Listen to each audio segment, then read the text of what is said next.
আৰু এটা কথা সকলোৱে মনত ৰাখিব, পুলিচৰ কাম দুখীয়াৰ বিৰুদ্ধে লাঠি চলোৱা নহয়, পুলিচৰ কাম হৈছে অপৰাধীৰ পিঠিত দাণ্ডা চলোৱা, অপৰাধীৰ পিঠিত দাণ্ডা চলোৱা, দুখীয়া মানুহৰ নহয়। আগত এছাম পুলিচ আছিল, ৰিক্সাৱালা পালে পিঠিত লাঠি মাৰে, কিন্তু আমাৰ ইয়াত গোট খোৱা বহুতৰ দেউতাই নিজে ৰিক্সা চলায়। আগতে বজাৰত তৰকাৰী বিক্ৰী কৰা মানুহজনক লাঠি চলায়। আজি মই আপোনালোকৰ দেউতা মাক লৈ আহিব কিয় কৈছিলোঁ, কাৰণ আপোনালোকৰ দেউতায়ো তৰকাৰী বিক্ৰী কৰে। আজি বহুতে গাঁৱৰ খেতিয়কজন থানাত আহিলে বেয়া ব্যৱহাৰ কৰে। আজি মই আপোনালোকৰ দেউতা মাক কিয় লৈ আহিব কৈছিলোঁ, কাৰণ আপোনালোকৰ দেউতা মায়ো খেতি কৰে। আৰু বহুতে ঘৰৰ কাষৰ চব্জি দোকানখনত গৈ 10 টকা 20 টকা 100 টকা খোজে, আৰু দেউতাই ঘৰত গৈ কেনেকে দুখ কৰে তাক আপোনালোকে নিজে বুজে। আজি আপোনালোকৰ দেউতাজন ইয়াত সাক্ষী হৈ আছে। আমি কাৰ ঔৰসত জন্মিছো? দুখীয়া দৰিদ্ৰ মধ্যবিত্ত পৰিয়ালত। আজি অসমত মন্ত্ৰী MLA খুলখালিয়াকে চাকৰি নাপায়। আজি আমাৰ অসমত মন্ত্ৰী MLA ল'ৰা ছোৱালীয়ে চাকৰি নাপায়। আজি আমাৰ অসমত ৰিক্সা চালকৰ ল'ৰা, তৰকাৰী বেপাৰী ল'ৰা, ঠেলা চালকৰ ল'ৰা, কৃষকৰ ল'ৰাই আজি চৰকাৰী চাকৰি পায়।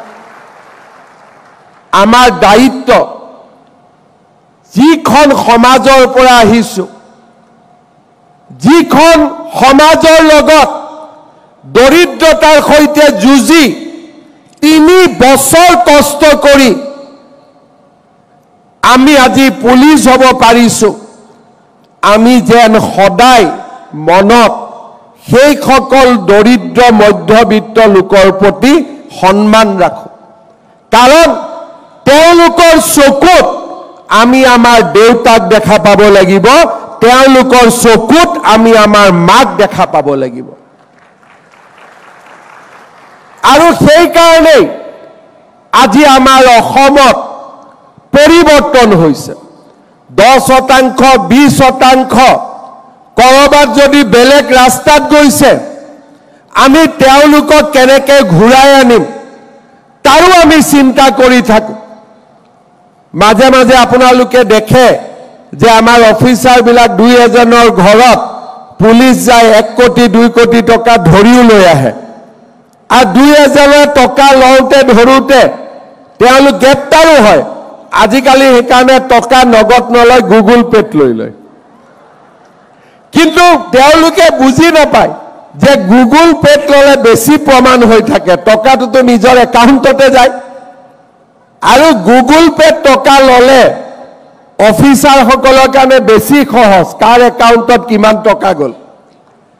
আজিকালি এনেকুৱাও 2-এজন আছে যোনে নিজৰ ড্ৰাইভাৰৰ একাউণ্টত টকা লয়, নিজৰ লগত থকা 1-2জনৰ একাউণ্টত টকা লয়।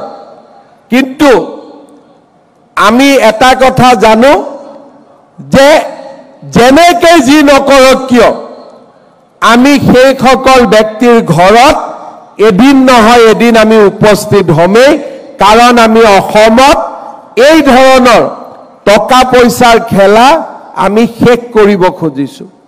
যোৱা 5 বছৰত আমি সফল হৈছোঁ, নহ'লে এই 1,35,000 দুখীয়া ঘৰৰ ল'ৰা ছোৱালীয়ে কেতিয়াও চাকৰি নাপালেহেঁতেন। আজি আমাৰ কাৰণে এটা আনন্দৰ দিন, স্মৰণীয় দিন।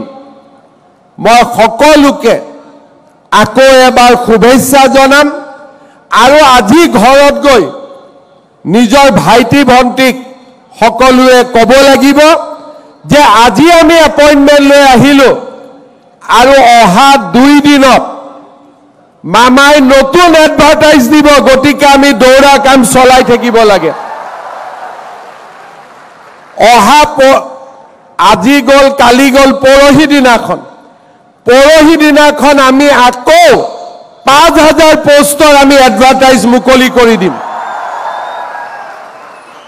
তাৰ মানে অসমত নিযুক্তি চলিয়ে থাকিব। আজি আমি পালো ঘৰত গৈয়ে ভাইটিক কম যে আজিৰ পৰা তই দৌৰিব আৰম্ভ কৰ, কাৰণ এডভাৰটাইজ আৰম্ভ হৈ গ'লেই।